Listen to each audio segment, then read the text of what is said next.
This is Block 11, Reagan's Revolution, Part 4, Reagan's Cold War, with the section beginning The Evil Empire.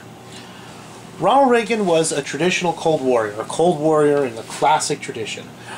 He rejected détente, and he gave a very public speech in which he said the Soviet Union was the focus of evil in the modern world.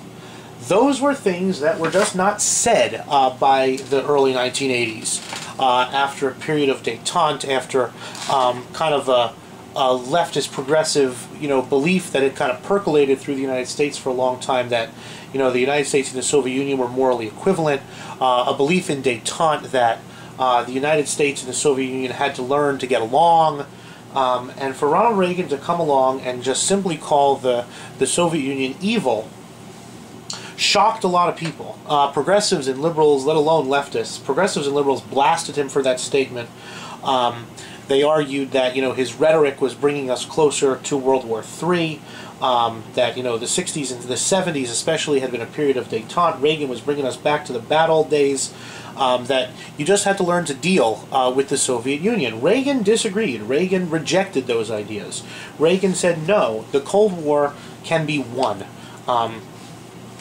Reagan hated nuclear missiles with a passion. He thought mutually assured destruction was an awful, immoral idea. And he said, look, we do not have to accept the presence of the communist dictatorship in Russia forever. And for those beliefs, he was branded by a large portion of the American public a cowboy, a dunce, a trigger-happy warmonger, etc., etc. On the other hand, to the people who were being held captive by the Soviet Union, in Eastern Europe especially, Reagan's rhetoric galvanized and gave hope to prisoners behind the Iron Curtain, that copies of Reagan's speeches were, secretly smuggled in, and radio broadcasts were, secretly broadcast into the Soviet Union, and gave motivation to some of the anti-communist, anti-Soviet movements that were slowly and quietly starting to build in Eastern Europe, especially in Poland. But Reagan fundamentally believed that the Cold War could be won, and he had a plan to do it.